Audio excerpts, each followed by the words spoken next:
Welcome back to the channel, horror fans. Today we're diving into the darkest and most important episode of It Welcome to Derry so far. Episode 4 doesn't just raise the stakes, it rips open the universe of Stephen King and reveals the cosmic birth of Pennywise the Dancing Clown. This chapter is bold, it's terrifying, and it finally answers the question fans have been asking for years. Where did Pennywise come from? Grab your flashlight, stay out of the woods, and whatever you do, don't look directly into the dark skies. Let's begin. Episode 4 opens with tension already hanging over Derry like a storm cloud. The U.S. Air Force, yes, the military itself, is now fully involved in the hunt for Pennywise. They've recruited Dick Hallorann, the man with the shining, hoping his psychic abilities can track the creature down. But the military's leadership has a secret. General Shaw, the man behind the entire operation, isn't hunting Pennywise because of duty. He's hunting him because he's seen Pennywise before. As a boy in 1935, Shaw had a chilling encounter in the woods, a nightmare locked behind his eyes, ever since. He survived only because a mysterious girl named Rose understood the creature's limitations. She told him, "It cannot leave the woods. It has no power beyond here." Now, decades later, the military is unknowingly tearing into the exact land Rose once warned Shaw about. Their excavation is destroying Shokopiwah territory, indigenous land, and fueling protests from the tribe, who know something ancient sleeps beneath the soil. One protester stands out: Tennell, Rose's nephew.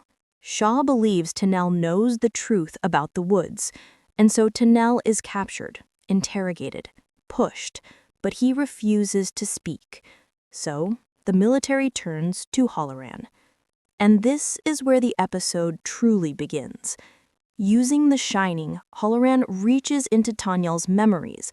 The world shifts, the colors fade, and suddenly we are inside Tennell's home in memory.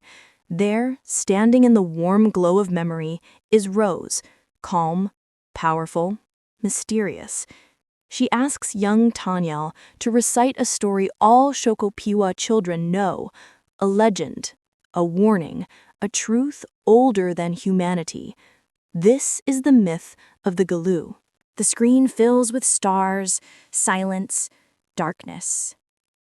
Young Tennell's voice narrates, "Millions of years ago, before the time of the first people, an evil spirit was cast down from the darkest part of the night sky.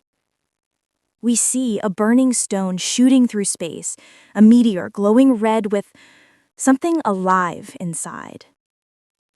But when the star struck the earth, it cracked open. The stone bursts apart, and something crawls out. It has no face, no limbs, no name. Only hunger." This is the Galoo, the cosmic form of what we will one day know as Pennywise. For countless moons, the creature stalks the western woods, silent, patient, watching. The Shokopiwah's ancestors fear it, but they also fight back. Their wisest elder carves a dagger from the stone of the fallen star, a celestial weapon meant to protect the tribe. For generations, the Shokopiwah survive by staying out of the Galoo's territory. But then, white settlers arrive. They ignore the warnings, they walk into the woods, and the Galoo feeds. Each kill makes the creature stronger, more confident. Its power expands beyond the forest. This is the moment the myth becomes the monster we recognize today. A being that feeds on fear, adapts to it, and wears it like a mask. The story now focuses on Necani, daughter of Sesqui, the tribe's leader. When settlers triggered the Galoo's hunger, Necani refuses to stand by.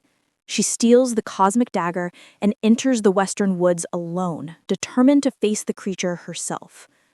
Her mother, Sesqui, goes after her, But the Galoo attacks the tribe, appearing to them as the thing each fears most. Sesqui is killed in the chaos.